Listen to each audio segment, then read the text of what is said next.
What's up? Welcome to the sellerboard show. My name is Vladi, and my today's guest is Kamal from AMZ One Step. We're going to talk about product images and photography, and how to make your images stand out and get more buyers click on your product.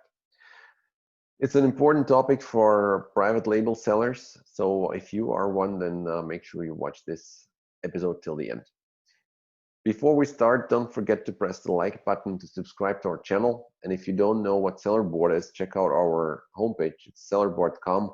Sellerboard is our profit analytics tool for Amazon sellers with a lot of bonus tools in the package, like a PPC optimization module, for example, or a money back module, which finds FBA errors and helps you get reimbursed by Amazon for cases where Amazon damaged or lost your product. And a lot more, and all that is starting from $15 a month. We have more than 4,000 customers. So make sure you check out our software at sellerboard.com. And now let's start the show.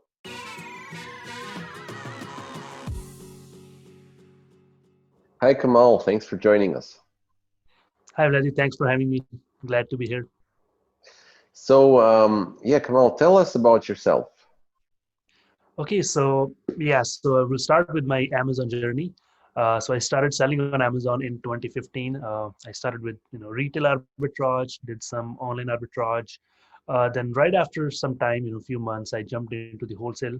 That went pretty well because in wholesale, the product I was selling, it didn't have that much margin, so I ended up doing the private label. So the private label did, after some failed products, I found a couple of winners, so that went really, that did really great. Then I was also doing, local meetups and getting Amazon sellers together, and I was organizing that. And there I met a lady, and she was interested in buying my brand because I was more focused on AMZ One Step at the time. So yeah, she did offer me a good price for that brand, and I'm like, yeah, sure. Here it is. So that product is still selling, and that brand is still going pretty well on Amazon Canada and Amazon USA. So yeah, so since then I've been working on my company AMZ One Step, and yeah, so the Amazon, yeah, so has been great so far. So when was it? Like, when did you sell? That was the beginning of 2018 when I Mm-hmm. sold Amazon brand. Mm-hmm. Okay. And IMZ One Step, tell us about your company. Like, what are you doing now? Okay, so what we mainly do, we do product photography and create listing images for Amazon sellers. We do listing optimization, A+ content, and manage PPC as well. So these are some of our core services that that we offer.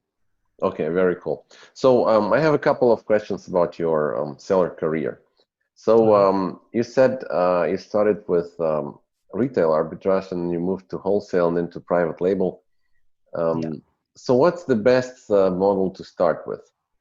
And I think maybe also, you can say what's the best model to start now?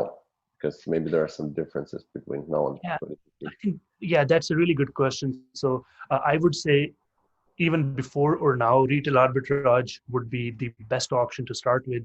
The reason why I'm saying this because retail arbitrage gives you all the basics that you need to, be successful on Amazon.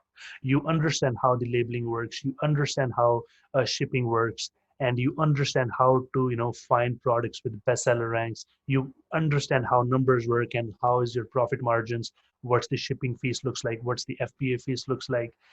All those basics are very, very important when you go and launch a private label product, because if you make investment in private label product and it's a lot of money, and any tiny mistake that you make, it can cost a lot of money. Hmm. So once you test things with retail arbitrage, you understand everything. You understand the seller central really well. Buyer seller communication is a lot. You understand how to create a shipping plan. Some of the challenges that you might face during facing during creating the shipping plans, or yeah, there's hundreds of things that you learn. It's a learning university when you're doing a private label retail arbitrage, sorry. Yeah, so I Hmm. think that's Okay. the best option to start with. Okay. So tell us, most of our listeners are like spread worldwide. Do you have to be in US, in Canada, or in whatever country Amazon sells in? or Amazon is active in to do retail arbitrage? Yeah, it is a lot easier when you're doing retail arbitrage within your own country, because Mm-hmm, Canada and USA, they share the border and the shipping is not too expensive. mm-hmm, So I'm in Canada, so I was shipping to Canada and USA both. mm-hmm, So it's ideal to do the retail arbitrage in the country you are living in. mm-hmm, But the other option is you can do online arbitrage as well. So that way, you can get one prep center to have your product shipped to Amazon warehouse, and you can still do the arbitrage online. So that does mm-hmm, not have any boundaries. You can be anywhere in the world and still do the online arbitrage. So the only thing you have to make sure when you're doing the online arbitrage, make sure the product is exactly what you're ordering from the other website. So this is mm-hmm. what yeah. So What do you think? Like, does it work in 2020? I mean, let's start with retail arbitrage maybe, or like are the margins too thin now? okay, yeah, I, as I mentioned, I in 2016, I jumped into wholesale. So it's been 4 years since I did the retail arbitrage. Uh, it's obviously much more competitive, and Mm-hmm, Amazon has come up with a lot of restrictions, a lot of categories. They are not available for the new sellers. Many brands have restricted themselves. So it's a lot competitive. It still works, but it's extra hard work now. Now you have to mm-hmm, spend maybe 2 extra hours in the Walmart or any other stores, but it still works. But obviously it's a little bit harder once mm-hmm, you know how everything works. If you're in your city, what was happening with me, I knew exactly where the profitable products were. I knew what brands I'm not going to sell, and which aisle I can find some more products, right? So which store has most of the sale going on. So once you have the experience, things do get easier. But yeah, so it's mm-hmm. not as easy as before. So how did you like do it? I know that retail arbitrage is about buying like stuff at Walmart and basically selling it on Amazon and ship it to FBA.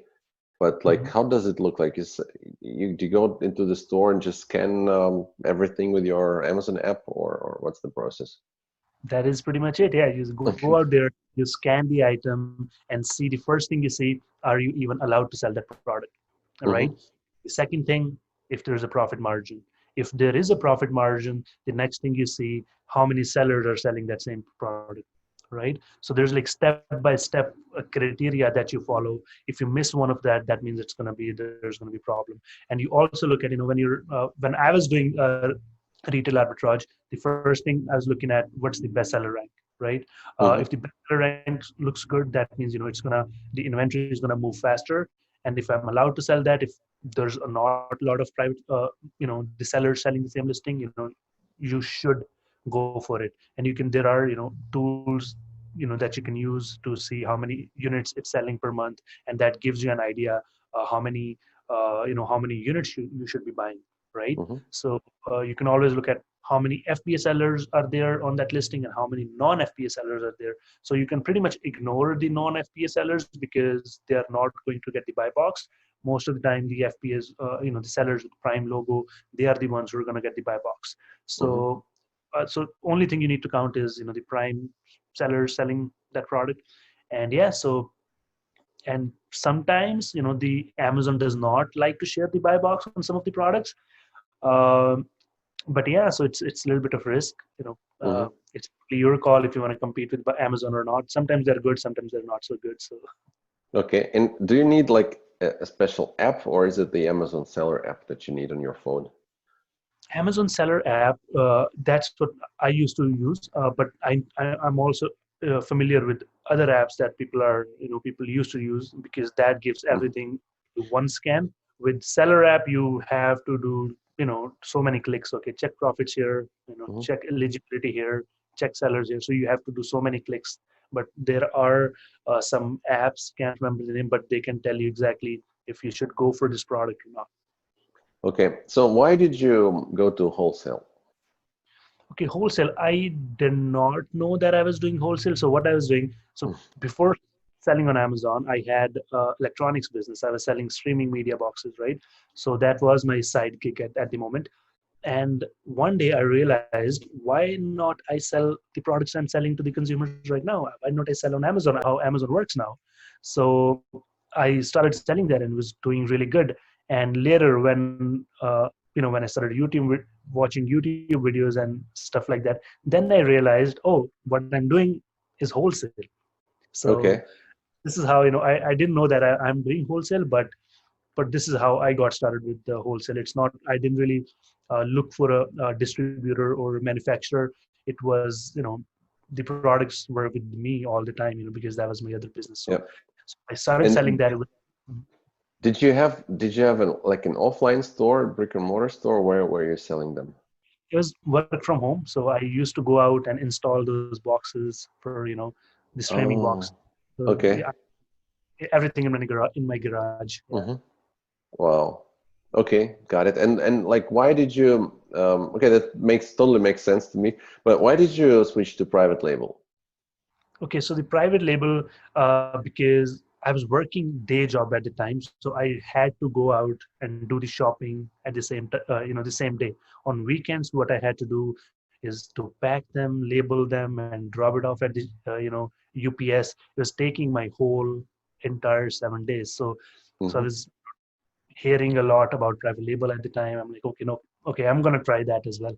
So that's when, uh, when I did that, I'm like, oh, that's a lot easier than, you don't have to go out, you don't have to, the problem with retail arbitrage was my bedroom, my garage, everything was full of stuff. There were Mm-hmm. like products variously, right? So slowly I wanted to move out of there. Uh, at the same time, the scalability issue, right? So you got to source more if you want to sell more, right? Mm-hmm. So there's only few sale going on. There's only few products that you can find from the local, unless you drive 50 kilometers to other town. But yeah, so I didn't want to do that. So that was one of the main reason I wanted to do the private label.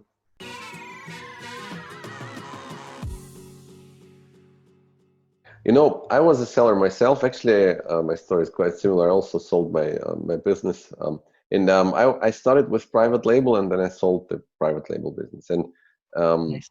I know what you mean, like, but I had this problem with private label. So my whole home was Mhm. full of boxes, and I was selling in Germany, and I Uh-huh. didn't know that you can kind of ship products from China to Amazon, and I didn't know that what is a prep center, right? So like at a certain point, I had really no more space in the apartment. Like when the toilet was full with boxes and the sleeping room and everything, and my wife said like, "And I think you need to get a warehouse or something." And I was like, "Probably Yeah. it's the right time." Yeah. But yeah, I know what you're talking about. But how did you like? How did you manage this? You sent the boxes from China to Amazon directly, or like a prep center? Okay, How did so it I work? had a little bit different route than the normal people, since because I was in Canada and I was Mm-hmm. trying to sell in Canada and USA both, right? So Mm-hmm.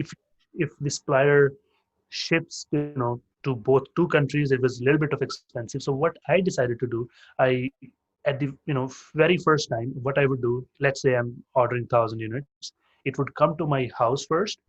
I would inspect them myself and then send 200 to Canada, Mm-hmm. 200 to USA, and see where it's selling the most. Mm-hmm. Sometimes Amazon.com is competitive. Sometimes you're not able to rank, or it's your product just doesn't pick up. Mm-hmm. Uh, in Canada, it's been surprisingly, it's been much more successful for me because there's a lot less competition. Mm-hmm. So I would choose, I would send 200 both countries and see where it's selling the most, and then I would send the rest of the 600 units to that country, or I could make calculation there. So that was a kind of my yeah, rule of thumb when I was Mm-hmm. ordering in China. Yeah. But once I know that it's doing good in Canada, then I would ship directly from China to the Amazon FBA. I know the supplier is good. I inspected myself and stuff like that. So Cool. that's how I'm doing it. Yeah. So Canada, I find it interesting because I didn't speak to many people who sold in Canada. What's your like advice? Would you advise to somebody who's selling in the US to go to Canada? 100%, yeah. So the volume is a lot less, but at the same time, there's not a lot of competition. So it's a good Mm-hmm. time to get established on these on Canadian market. So there's lot of products which does not have too much competition. So ranking is easier. There's not a lot of reviews. Canadians are usually very nice people, less returns. So yeah, I would say it's a no-brainer not to use Canada if you're selling in the USA, or if you are in the USA. Shipping, you can do ground, DHL ground, or FedEx ground. So shipping times are a lot lesser. So it's just like Hmm. US. Okay. And like, what's your feeling comparing to the US? Is it like 1/10 of the US? If you have a, oh, of course, it depends on Yeah, your ranking, but like same product or similar ranking, what would be the volume? I think 1/10 is Hmm. is very close to accurate Hmm. estimation. Uh, Hmm. uh, Okay. if if you're looking at this similar bestseller range, 1/10 is a good estimate. But but the chances of getting you know Hmm. getting Better BSR. better on BS are a lot higher. Hmm. When I was selling in Canada, my even some of my friends I know, their bestseller rank is in 2 digits, right? I know Hmm. a lot of sellers whose bestseller rank is in 3 digits because of the market size, right? In the Yeah. USA, if your bestseller rank is 10,000, you're like, oh wow, it's doing good, right? But Hmm. at the same time, when your uh, bestseller goes in, 4,000, sorry, four digit range, you started worrying about, oh, why I'm not getting sales, right? Okay. I think like my impression about Germany is similar. It's like Mhm, I would guess also probably 1/10 of the US. And mhm. all that you say about reviews and everything, this is kind of I think valid in Germany as well. And Germans are also very nice people, but they're very critical with respect to products. So and very pragmatic, you know. So I don't know. I guess you would get less stars in Germany than in Canada on average for the same product. Good to know. Okay, so yeah, eventually you sold your product. Why did you decide to like to go to a service or start a service company, not basically start another product? Yeah, so the biggest challenge that I was having is the cash flow challenge, because I had 2 to 3 products going on at the same time, and I also had to restock them plus launch a new product, right? So it was kind of heavy cash flow thing. So what I decided to Mm-hmm. do, okay, since as I mentioned that I was organizing meetups as well, so a lot of sellers were asking me, hey, where do you get the images done? Where do you get the copy done? Who's your uh, shipping freight forwarder? So people were asking me these kind of questions and they needed help with. So that's when I decided, okay, you know what? Why not give it a shot to an agency which helps with everything? So it started doing well. There was not a lot of investment needed. I had contacts, I had team, who can help people. So this started picking up well.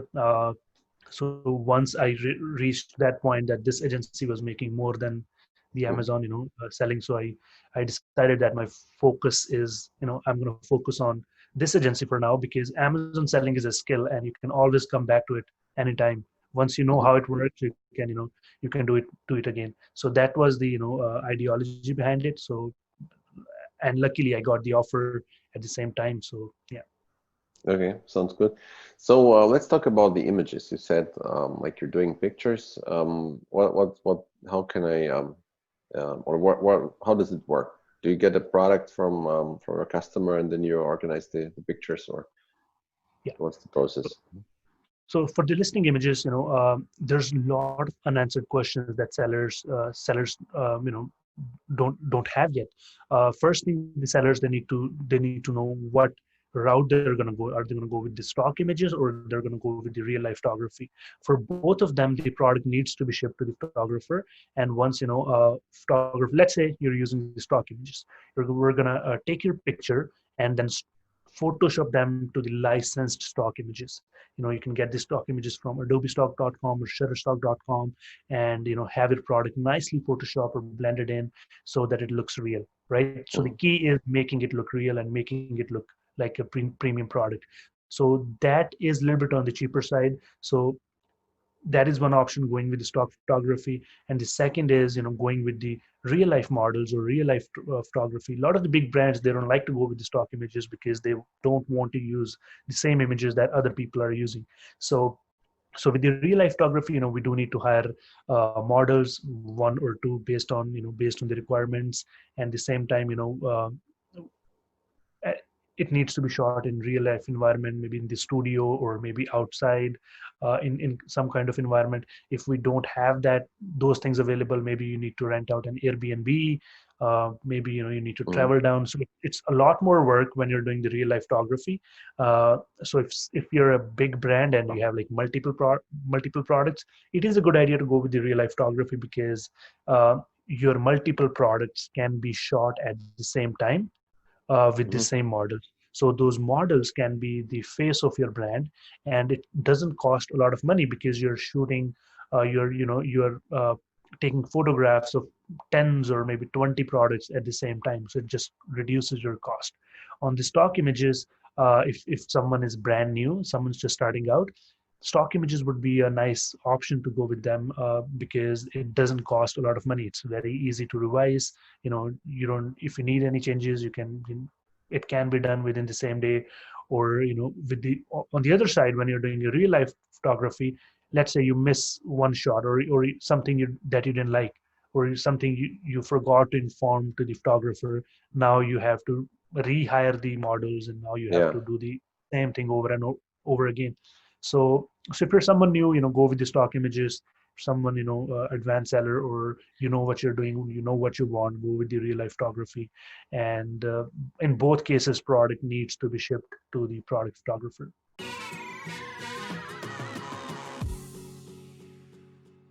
Tell us, give us a couple of tips. What do we need to like pay attention at with respect to the pictures to increase the conversion? So Okay, anybody so knows, we need to have nice pictures and white background, and they should look like nice, and you need to have seven. But once yeah. once you know all that, what's like next? Okay, so the first thing that every seller needs to work on is the main image. Forget about the other image as of now. First thing, make sure your main image looks crisp, taken from a high quality camera, and you're not violating any Amazon's terms of service, because they're cracking down on main image a lot. And try to come up with a unique angle and how your product can display on the search results. And cut down all the extra white space. Make sure your product is filling as much space as possible on the main image, so that it looks very sharp on the display on the search results. And people should be able to understand what exactly the product is, if they're going to buy it or not. If they're going to buy it, they'll click on it. If they're not interested, they won't click on it. Your conversion rate won't get affected. So make sure your main image is absolutely killer. And do the split testing on the main image. It's always a good idea to split test, see what's doing really well. Even 1 or 2% of difference can be a huge over time. If there are some tools that you can use to split test your images, but always do that. So spend a lot of time on the main image. That would be the tip number one. Can I Sorry. ask a couple of questions about this one? So you said split test. What? Suppose I do it manually, like I go and change my picture. What's Yeah. the KPI that I need to look at? Like, is it like the click-through rate, or how do I Yeah. know an image So is better? Hmm? yeah, if you're trying to do the split test on the main image, click-through rate would be the best KPI to look at. Hmm. And you can do it with uh, first maybe 2 weeks or 1 month on one image, and second month you can do the second image. But you also have to make sure you're comparing it with, at the same number of impressions, right? Hmm. Sometimes, let's say if you're doing a split test October right now, and Hmm. you're doing second image in November, your impressions will be a lot more higher because Hmm. of the Cyber Monday and the Black Friday and everything. So you got to compare apple to apples. Hmm. Let's say for 1,000 impressions, 1,000 impressions, who's better? So this is how you would go about it. So that's how you can do it manually. Okay, got it. All right. Sorry for interrupting. Go on. So what's the second tip? Yeah, the second thing you can do for the listing images is make sure you are covering the unique selling point of your product, why your product is different than your competitors, or what changes you have done. The unique selling point should be, it's also called USP, which should be in your second or third image, because that's where people are going to scroll immediately right after the main image. And the other things that you can do, what are some of the complaints people are doing, read all the negative reviews, what's the biggest concern of people, right? And try to create an image around that. Let's say if people say, oh, it's not that sturdy, it's not that strong, have an image which clearly tells that your product is a durable product, it's very strong, it won't Mm-hmm. break, something like that, because that is the most common complaint. Second thing, same thing, what are people loving about your competitors, or these products? Talk about that, because that is an experience.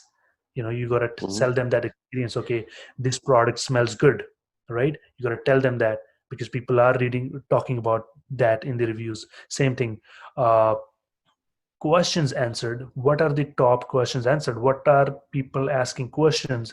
If they are asking questions, that means your competitors are missing those key points in their listings. Have an image created around the most common, mostly common asked questions. Try to do this, and obviously, showcase the features and benefits, which is pretty, everyone's doing that. So these are the three things which not a lot of people are doing it, and that way you can stand out from your competitors, and your conversion are tend to go a lot higher. Mm-hmm.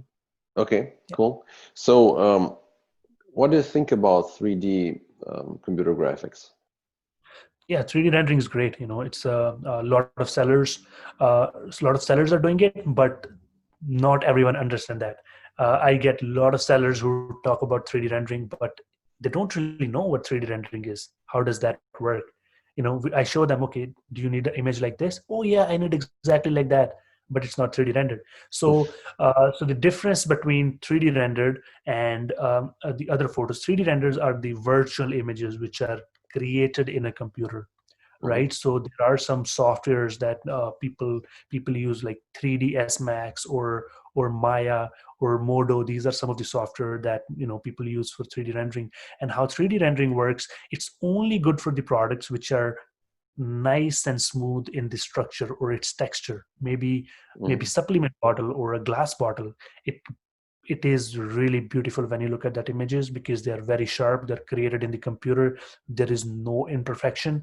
But for some products, let's say clothing or fruits or vegetables, or maybe some of the product which has a complicated texture, or uh, you know uh, or a shape of the product, 3D rendering might not be the best option for sellers to do, because the 3D rendering is directly involved. Let's say if you're rendering a coffee mug versus rendering a computer, the computer work is a lot more expensive or a lot extra work. So it's better to do the photographs only. So this is the main difference between the 3D rendering. So Amazon does not allow any, it's against Amazon's terms of service, because Amazon, it clearly says that the product images should be product photographs only. Drawing and illustrations are not allowed. But a lot of people are doing it, and it looks great. And if you want to try that out for supplements, for glass bottles, for some of the products, it just works really well. And I think what you need to do, just create 2 to 3 renders. Even if you're hiring someone to do the renders, get the front, back, and few other angles. And then you still need to do the Photoshop work on the stock image. If you're doing the 3D render, you still need to render that product, or maybe Photoshop that product in the stock image, so that it can look real. The good thing about 3D rendering, when you're using the stock image, now you don't have to take photos from different angles, right? Computer can Mm-hmm. rotate it however you Mm-hmm. want it. On the other side, when you're doing the photography, you have to take the product from the exact same angle. So Mm-hmm. that's the basically difference between 3D rendering and doing other stuff. So you mentioned terms of service and what's allowed and what's not. Can we talk about that for a second? Okay, 3D renderings are not allowed. I guess for some images they can't clearly tell is it a computer generated image or no. But like what else is prohibited? Prohibited. For the main image, you can't really have any text banners or logos or badges. You can't really have that. It should be the product only. That is the most common thing people, Amazon's press the listing for. As you mentioned, 3D rendering, it's against the TOS, but no one can tell if the computer, if the image is, end of the day, it's .jpg or .png with the same dimensions and everything, but it's Mm-hmm. computerly generated, right? Unless someone really complains about your compound, about your Mm-hmm. images. So that is the second thing. Third thing, make sure you're not making any claims. The Amazon's been really strict recently because a lot of people on their images, they make claims with the infographics or FDA approved or helps you lose weight. Stuff like this is not. It's against the terms of So policies. what is it, like any text is against the TOS, or is it just the like just claims? Just the claims. You Mm-hmm. can have text whatever you want to say, but make sure you're not making any claims on your listing images with the text. Mm-hmm. That Mm-hmm. is against the policies. Okay, is there anything else like with respect to the packing or I don't, oh, scene pictures where you put it into some scene, that's okay, right? That is okay. That is considered a lifestyle image, and you can Mm-hmm. you can have those, images, and Amazon won't really say anything. And obviously no words and no no swearing in the images. That is that's also prohibited. And yeah, so these are some of the things that you can't really do.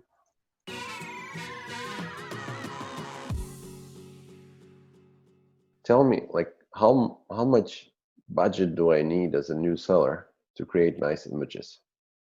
Okay, So if you're starting, sorry, yeah. I was gonna say I was doing them myself, and so I was taking pictures with my phone and just looking for a good light outside, maybe with putting a sheet of paper on Mhm. um, on the Yeah. floor, and then I would photograph them with my phone and Photoshop everything out um, and make them white. But it was a lot of work, and they were not great. But so yeah, how Okay, much do you think is we'll feasible? start with that, right? Let's say if you're taking photos by yourself and you have like nice light coming in, you have a nice little camera that, if you're a simple product, that way you can just take the photos or hire someone to do the Photoshop work or the editing. That's gonna cost you around, if you're looking for something really good quality, maybe $200 to $300. Mhm. Uh, a good designer is going to charge that because all images they're going to use are going to be the licensed stock images. So All that's the just for photoshopping. If I'm doing the photos myself, right?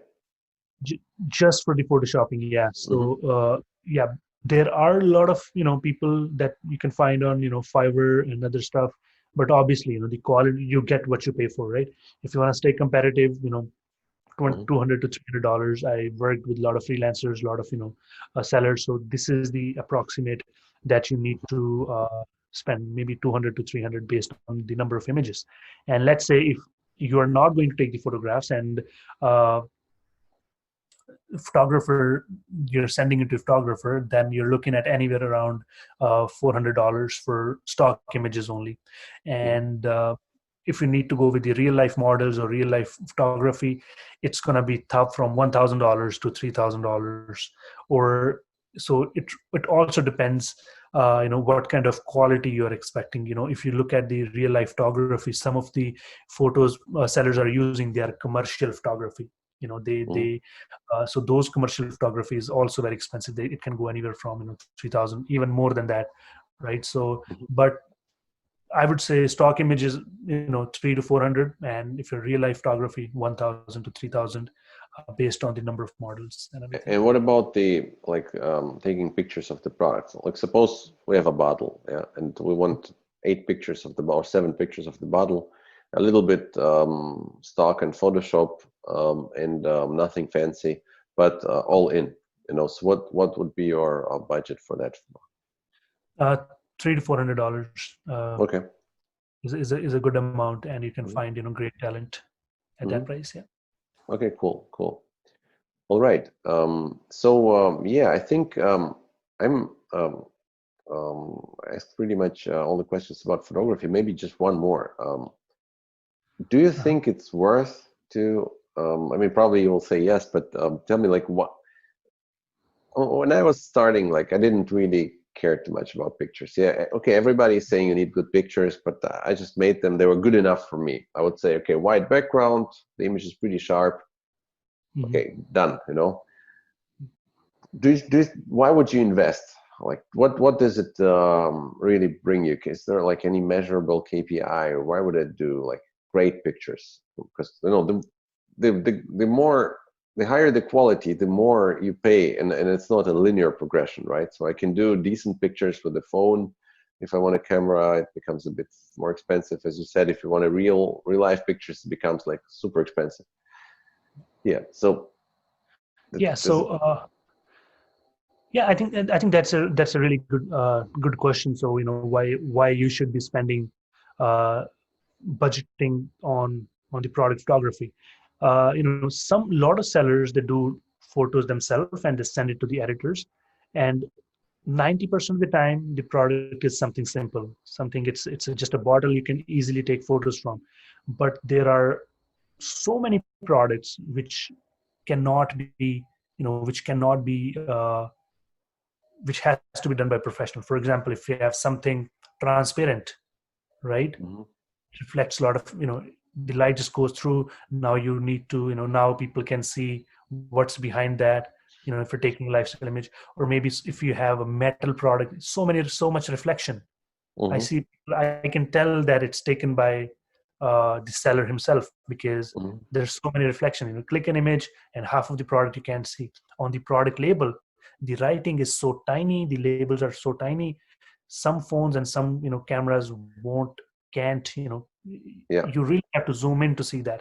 And that is a bad experience for the buyers who are coming, who are just zooming in and struggling to read what's written on the label, Mhm. right? These are some of the things. Maybe we were doing a laundry bags, and the products, when it comes in the packaging, and there's like so many folds and everything, right? Yeah. So you need to spend a couple of hours to prepare that product so that the image would look good, right? You Yeah. understand what, right? So Yeah. so Absolutely. Yeah. a lot of prep work that needs to be done, and stuff like that. The professionals, they have all kind of tools to make it look, first thing, to do the product prep. There's so many wrinkles on the fabric stuff. There's so much, let's say it's a clothing, let's say it's an apron.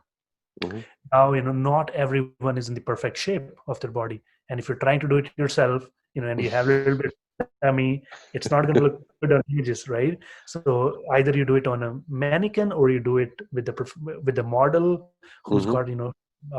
who's got nice abs, and so that the product looks good. So these are some of the things.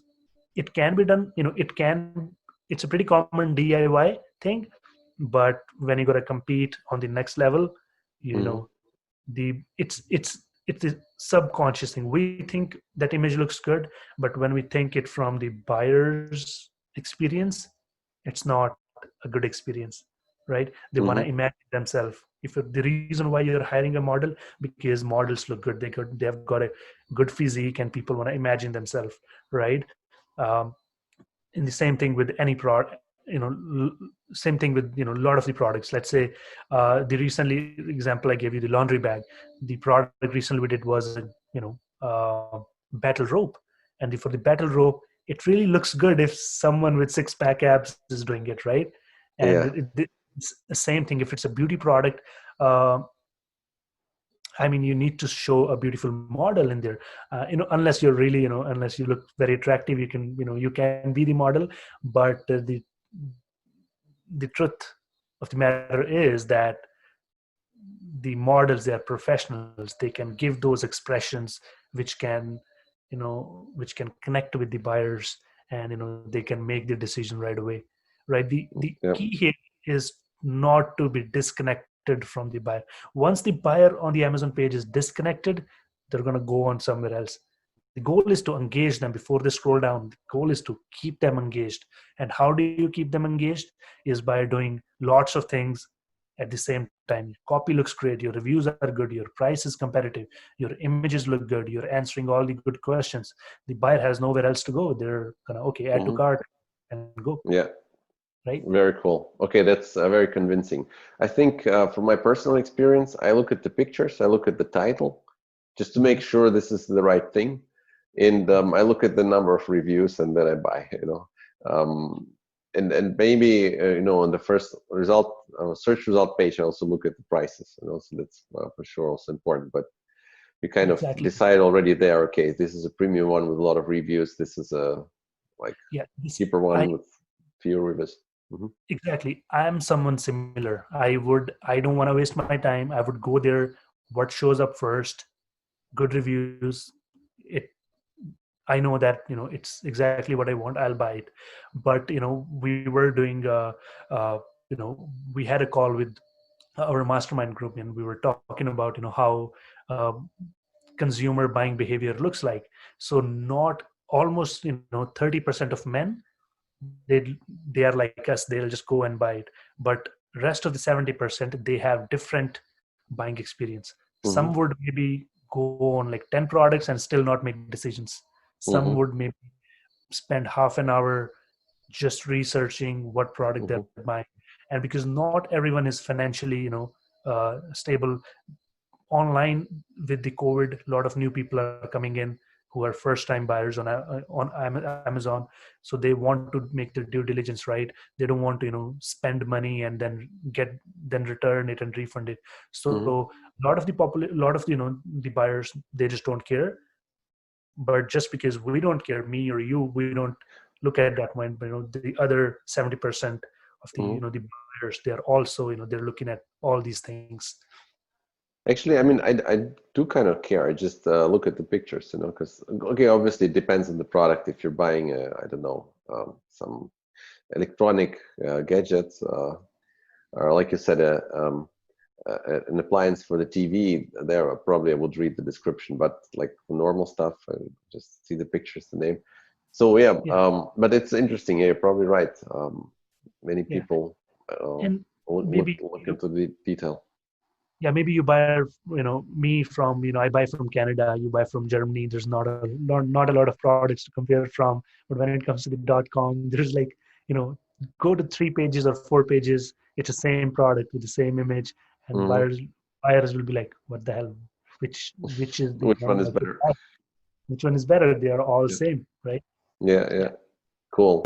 So, Kamal, thanks for being here. Tell us, where can we find you? Yeah, you can just visit us as at amz1step.com, or follow us on amz1step Facebook or Instagram. So yeah, just if you need any help, uh, just send us a message and we'll get in touch with you. Cool. We'll put the links in the description. Thanks so much, and yeah, good luck with your business. Thank you so much, Vladimir. It was nice talking to you. Bye bye.